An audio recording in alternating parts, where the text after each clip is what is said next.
दोस्तों, आज हम लोग बात करेंगे कि एमए एजुकेशन एडमिशन लेने के बाद आप लोगों के पास आपने एडमिशन तो ले ली, लेकिन अब आप लोग इसमें करेंगे क्या, आपके पास कौन कौन से सब्जेक्ट होंगे, आपको क्या क्या पढ़ना पड़ेगा। तो दोस्तों, जैसा कि आप लोगों को मैं अभी बताऊंगा थोड़ी देर में कि एमए एजुकेशन में आपके पास कौन कौन से सब्जेक्ट रहने वाले हैं। तो वो तो दोस्तों आप लोगों को थ्योरी एग्ज़ाम के लिए मैं आपको सब कुछ यहाँ पर बता दूँगा, लेकिन इसके साथ साथ में आप लोगों को असाइनमेंट्स भी सबमिट करवानी होती हैं। तो आप लोगों को असाइनमेंट्स के बारे में भी आप लोगों के लिए एक अलग से वीडियो बना दूंगा मैं कि कब आपकी असाइनमेंट्स सबमिट होंगी और आपने कब जैसे असाइनमेंट्स तैयार कर लेनी है और कहाँ से आप लोगों को असाइनमेंट मिलेगी, वो सब कुछ मैं बताऊंगा आपको। लेकिन आज बताएंगे सिर्फ जो आपका थ्योरी पोर्शन है उसी के बारे में लोग बात करेंगे। तो चलिए वीडियो को शुरू करते हैं। तो दोस्तों, ये रहे आप लोगों के पास जो कोर सब्जेक्ट होते हैं फर्स्ट ईयर के, यानी कि इसमें आप लोग कोई भी सिलेक्ट नहीं करेंगे, आप लोगों को जो दे दिए गए हैं वो दे दिए गए हैं, एक टाइप से कंपलसरी होते हैं, ये आप लोगों को करने ही पड़ेंगे। तो सबसे पहला जो आपके पास यहाँ पर हो जाएगा दोस्तों MES 011, यानी कि अंडरस्टैंडिंग एजुकेशन, शिक्षा की समझ। तो दोस्तों, यहाँ पर आप लोगों के पास टोटल फर्स्ट ईयर में 5 सब्जेक्ट रहेंगे और 5 ही आपके पास नेक्स्ट ईयर भी रहेंगे। टोटल आपके यहाँ पर 64 क्रेडिट्स रहने वाले हैं। तो इसमें आपके पास 32 फर्स्ट ईयर में और 32 सेकंड ईयर में। और जो सेकंड सब्जेक्ट दोस्तों हमारे पास रहने वाला है वो है MES 12। इसमें आप लोगों के पास जो शिक्षा है, शिक्षा का क्या नेचर है, उसका स्वरूप और उसके उद्देश्यों के बारे में हम लोग पढ़ने को मिलेगा। इसके बाद हमारे पास थर्ड जो सब्जेक्ट होता है वो रहता है MES 13। इसमें आप लोगों को लर्निंग, लर्नर एंड डेवलपमेंट, अधिगम, शिक्षार्थी और विकास के बारे में पढ़ने को मिलेगा। उसके बाद आता है MES 14। इसमें आपको सोसाइटल कॉन्टेक्स्ट ऑफ एजुकेशन, शिक्षा का जो सामाजिक परिप्रेक्ष्य है शिक्षा का, उसके बारे में जानकारी मिलेगी। इसके बाद MES 15। इसमें ऑपरेशनल डायमेंशंस ऑफ एजुकेशन, शिक्षा के जो क्रियात्मक आयाम होते हैं, जिसमें मतलब एजुकेशन क्या क्या वर्क करती है, कैसे इसको हम लोग इसको ऑपरेशनल वे में यूज़ करते हैं, वो भी देखने को मिलेगा। तो ये रहे हमारे जो 5 फर्स्ट ईयर के क्वेश्चन थे, सब्जेक्ट्स थे वो।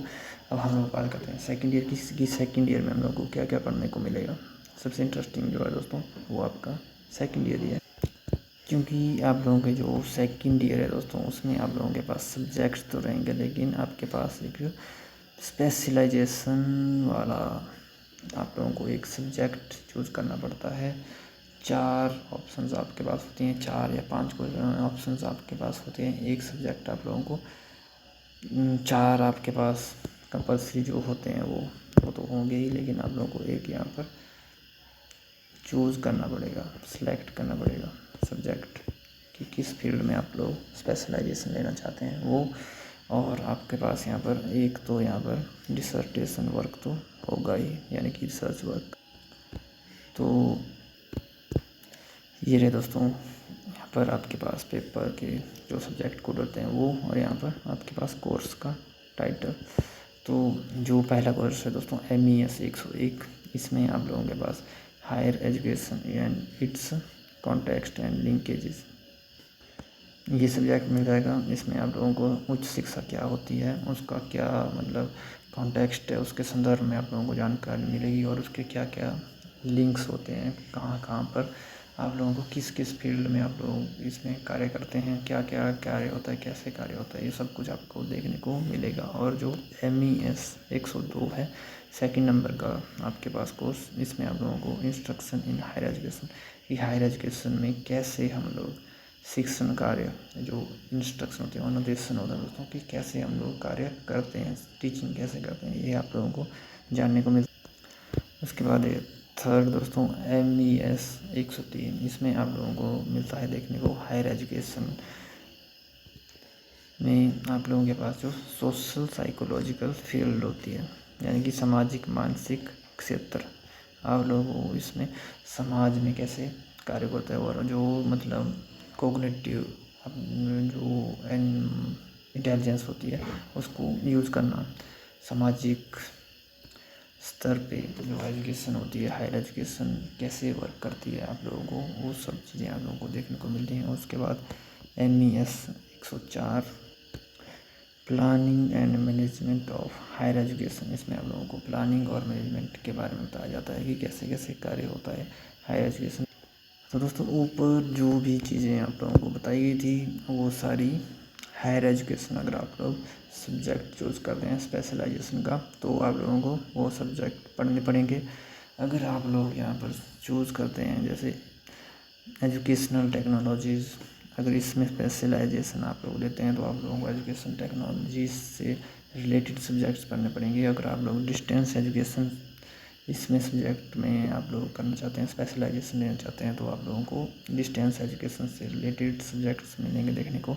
अगर आप लोग एजुकेशनल मैनेजमेंट से रिलेटेड लेते हैं तो आप लोगों को एजुकेशनल मैनेजमेंट के रिगार्डिंग आप लोगों को सब्जेक्ट मिलेंगे। अगर इंक्लूसिव एजुकेशन के लेते हैं तो आपको इंक्लूसिव एजुकेशन के बारे में सब्जेक्ट्स देखने को मिलेंगे। अब बात करते हैं जो आपका डिसर्टेशन वर्क होता है, यानी कि अनुसंधान प्रबंधन, जो जिसमें आप लोगों को रिसर्च करनी होती है दोस्तों। तो ये रहा आपका MESP 001, यानी कि प्रोजेक्ट वर्क, डिसर्टेशन या फिर प्रोजेक्ट वर्क। तो दोस्तों ये बहुत ही इम्पॉर्टेंट आप लोगों का एस्पेक्ट होता है MA एजुकेशन। इसमें भी आपको दोस्तों इस प्ले लिस्ट में सब कुछ देखने को मिल जाएगा। इसमें आप लोगों को मैं बिल्कुल सैम्पल दूंगा, एक ही, आप जितना बोलेंगे उतने सैम्पल्स आप लोगों को मिल जाएंगे। सैम्पल मिलेगा किस चीज़ का, जो आपकी सिनॉप्सिस होती है, सिनॉप्सिस, और आपको प्रोजेक्ट भी दोस्तों, जो मैं प्रोजेक्ट आपने MA एजुकेशन के टाइम पे बनाया था या बनाऊंगा या बना रहा हूँ, मैं आपको पूरी डिटेल नहीं बताऊंगा, लेकिन जो भी प्रोजेक्ट मैंने बनाया था या मैं बनाऊंगा या मैं बना रहा हूँ वो आप लोगों को दिखाऊंगा। और जो सिनॉप्सिस है कैसे बनाते हैं, क्या क्या प्रोसेस होता है, पूरा सब कुछ आप लोगों को बताऊंगा। तो चैनल पर बने रहना है आप लोगों ने, बिल्कुल डिटेल में स्टेप बाय स्टेप बताऊंगा मैं। अब लास्ट में दोस्तों जो नोट करने वाली बातें हैं वो बता देता हूँ मैं आपको, यानी कि जो MA एजुकेशन है ये पूरा कोर्स जो है तो IGNOU में 2 साल का होता है।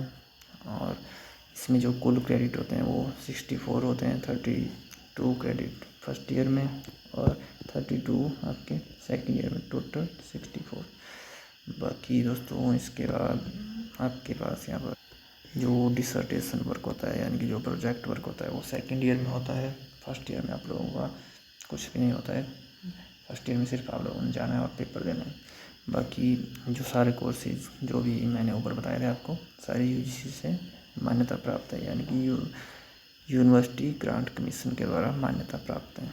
तो अगर आपको वीडियो पसंद आई है तो आप लोग वीडियो को लाइक करना और अपने दोस्तों के साथ इसको शेयर करना, जो भी MA एजुकेशन कर रहे हैं या करना चाहते हैं, क्योंकि यहाँ पर आप लोगों को सिनॉप्सिस से लेकर प्रोजेक्ट सबमिशन तक और प्रोजेक्ट अप्रूवल जो भी आप लोगों का प्रोसेस रहता है, पूरा सब कुछ आपको देखने को मिलेगा इस पूरी प्लेलिस्ट में। तो थैंक यू दोस्तों, मिलते हैं अगली वीडियो में, तब तक जय हिंद, नमस्कार।